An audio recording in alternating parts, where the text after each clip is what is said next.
Nosotros somos investigadores del Instituto de Arte Americano.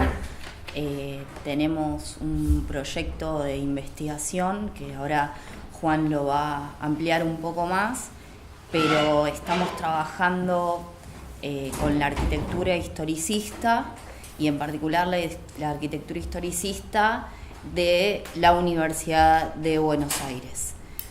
Bueno, mi nombre es Daniela, él es Juan. Y los dos arquitectos, por favor. El trabajo que vamos a presentar es sobre los viajes de Arturo Prinz, un arquitecto uruguayo nacionalizado argentino que fue quien proyectó el edificio para la Facultad de Derecho y Ciencias Sociales de la UBA, que se encuentra actualmente en Las Heras y Pueyrredón. Primeramente, yo lo que voy a hacer es dar una especie de introducción a lo que va a exponer Daniela, que ella se va a concentrar en el personaje de Prinz, y yo lo que quiero dar primero es un marco para entender la razón de esta investigación y una pequeña trayectoria de cómo llegamos a este estudio de caso. Estos son como los 4 puntos que tenemos recorridos hasta ahora. AUBA es el Archivo Histórico de la Universidad de Buenos Aires, donde estuvimos trabajando en 2015 y tuvimos contacto con sobre todo planimetría de los edificios que tiene hoy la universidad, de los pocos casos que ya no tiene más, y de todos los proyectos, o por lo menos de la mayoría de los proyectos que se hicieron, que se proyectaron y no se construyeron, que son bastantes.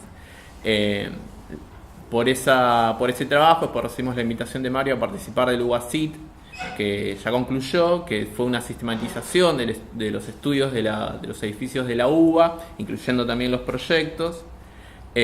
Lo que nos permitió a Daniela respecto a la Facultad de Derecho y a mí respecto a la Facultad de Medicina indagar en la historiografía que estudie estos edificios, y nos permitió reflexionar sobre qué lugar se le daba a estos edificios, pero sobre todo a la arquitectura historicista.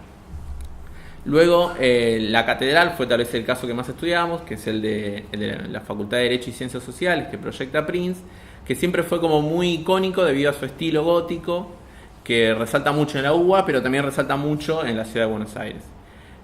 La primera producción que tuvimos de esto fue en el Anales 46, en el Viajero, que se presentó ayer, donde escribimos un artículo sobre el estilo gótico, y ahí citamos algo que se dijo ayer, que era esta idea de que toda narración tiene lugar por la llegada del extraño o el viaje del nativo. Entonces, en ese artículo lo que hicimos fue un recorrido por la llegada del extraño, como migraciones alemanas, por ejemplo, que hicieron los primeros edificios góticos, y luego los viajes de los estudiantes de arquitectura para perfeccionarse en Europa.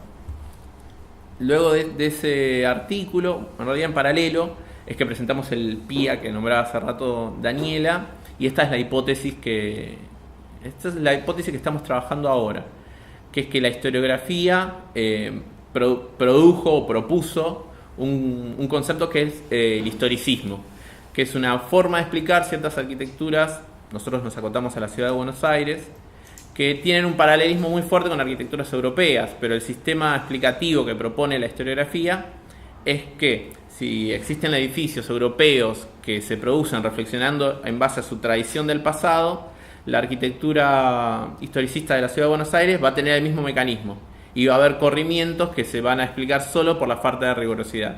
Nosotros lo que proponemos, y que es la reflexión que estamos teniendo de los primeros materiales que estamos trabajando, es que hay un corte en la referencia que nosotros lo explicamos por una referencia espacial, o sea, se piensa la contemporaneidad europea antes que pensar el pasado europeo. Y esta es una cita que traemos de la arquitectura del liberalismo, la Argentina de Ortiz, que lo que muestra es cómo ese sistema explicativo corta el trabajo. O sea, las arquitecturas no son importantes, no merecen un estudio exhaustivo porque ya están explicadas. O sea, no hay una reflexión de este lado del océano. Solamente lo que se hace es copiar un mecanismo. Entonces, el PIA tiene como dos líneas de investigación. Una es la historiografía, que nos concentramos como en ciertos vacíos, en lo que no está escrito, esto es lo primero que nos dispara, ¿no? Que no hacía falta estudiarlo y pensar cuál es ese sistema que los explica tan rápidamente, que brevemente es una relación entre ciertas conveniencias de la historia político-económica con estilos europeos. Y la otra línea, que es el manejo de fuentes de primera generación, en la que ahora va a ahondar Dani, específicamente en el caso de Prince como viajero.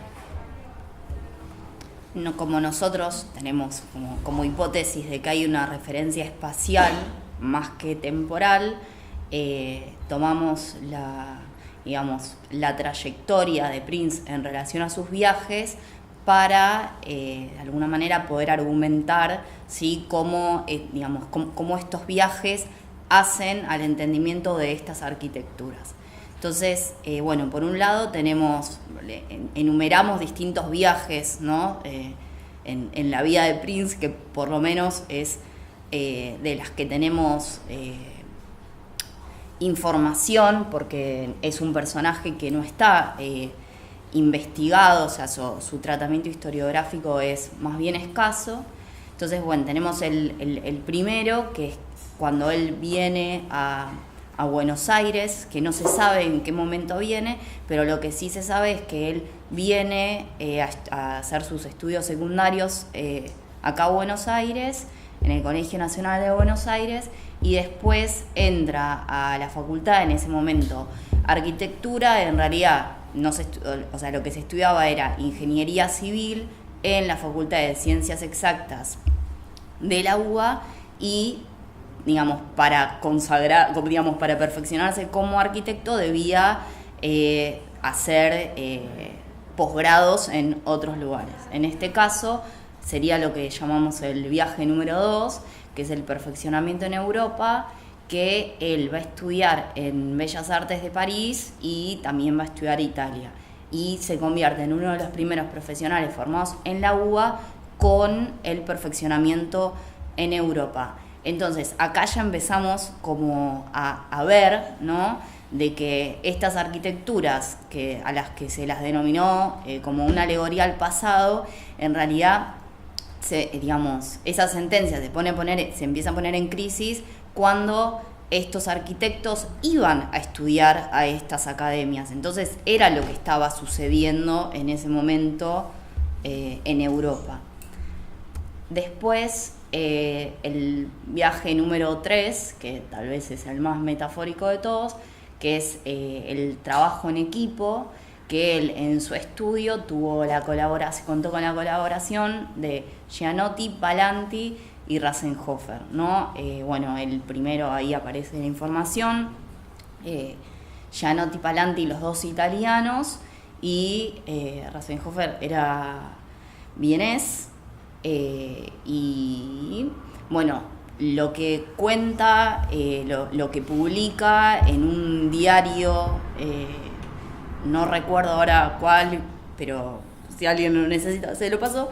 Lo que cuenta el nieto de Prince es que supuestamente el que trajo a Palanti a Buenos Aires para trabajar con él fue Prince, o sea que lo conoció en Europa y se lo trajo para trabajar acá. Eso, la verdad es que no sabemos si es así, pero este familiar de Prince publica que así fue. Después, voy medio rápido con esto porque esto está más o menos trabajado y la idea es llegar al viaje número 5, que es el que viene después en este caso tenemos la cuarta parte, ¿no?, de esta historia, que es que él gana el concurso para hacer el edificio de la Facultad de Derecho y Ciencias Sociales. Y la historia es bastante compleja porque él gana el concurso presentándose con un edificio borbónico, y después le piden una serie de reelaboraciones, y finalmente la Facultad de Derecho, porque era el jurado del concurso, eran los mismos integrantes del Consejo Directivo de la Facultad de Derecho, le dicen, queremos un edificio gótico, entonces le exigen, o sea, ya habiendo ganado el concurso, le exigen un edificio de carácter gótico. Con lo cual acá se abre, otra pata de la investigación, que es estas arquitecturas siempre están atribuidas directamente al arquitecto, y en este caso en particular, en realidad los que están definiendo el carácter, el estilo y demás, son los del consejo directivo. Entonces aparece la figura del comitente exigiendo una estética para ese edificio. Entonces, bueno, para hacer este edificio él emprende un viaje a Europa donde se va a estudiar edificios góticos, y a su regreso incorpora una serie de modificaciones en el proyecto, como por ejemplo la torre, la aguja central, que no estaba prevista desde el principio. Y después, a donde queríamos llegar con todo esto, que nos parece interesante porque es como fuente primaria, ¿no? Él propone el Premio Europa, que es de alguna manera una beca o una propuesta desde la facultad para que los estudiantes, los mejores, creo que eran los mejores 5 estudiantes de cada cámara, vayan a estudiar y a formarse a academias europeas, ¿no? Estoy mintiendo, en realidad a París y a Roma. Y lo interesante de esto es que hay planteos, ¿no? Que se entienden, primero entendiendo de que él viajó, entonces de alguna manera esta propuesta de la formación del arquitecto tiene que ver con él, porque de alguna es el camino que él hizo. Y después, por el otro lado, que digamos lo que propone sirve para justificar o sirve como sustento de esta hipótesis que nosotros tenemos de que la arquitectura historicista tiene que ver más con una cuestión espacial y no con una cuestión temporal. Entonces, por ejemplo, en un momento él da una conferencia en el 23, donde argumenta el porqué de este viaje, y dice, en un momento, pues decirme, queridos alumnos, que el camino más corto es el que realizarás dentro del andador en esta casa, y el largo y penoso el que aún nos queda por hacer, ¿no? Bueno, ahí es por qué tienen que viajar, porque para terminar de formarse como arquitectos, como artistas y demás, tienen que estar en contacto con las obras europeas, principalmente las que están en París y las que están en Roma. Entonces él plantea: ningún ser nace por sí mismo, el futuro como el presente se apoyan sobre un pasado, y las probabilidades de mañana son las herencias de ayer. El alma de un pueblo es una y homogénea, lo mismo que la del hombre, y en la vida de los pueblos los acontecimientos forman los eslabones bien unidos de una cadena, como los días en la existencia de un ser. Cada edad se vincula a la más próxima, el hijo es la continuación del padre, un capítulo provoca el otro, la política nace de la historia, etc. Lo que está planteando es una continuidad, ¿no? Y después, esta la voy a pasar porque no es... Pero esta nos parecía que era la más importante, ¿no? Para entender, cómo estaba pensando y la relación de sus obras, tal vez con su formación intelectual, que dice: en este siglo, el siglo XX, que ya no es el de las luces sino el de las realidades, cualquier edificio público debe resultar lo mejor que en el mundo exista, pues siempre encontrará algún otro similar en que países con más años que nosotros, experimentando sobre ajenos errores, los han llevado a una altura de perfección admirable. No aconsejo, como comprenderéis, el plagio que repudio, sino el estudio del concepto de la obra. Él, de alguna manera, lo que está planteando es que en esta continuidad de hacer arquitectura, ¿no? Es, desde donde hay que seguir. Entonces no está diciendo vayamos al pasado, sino lo entiende como una producción, de la cual el último eslabón es desde el cual se debe continuar.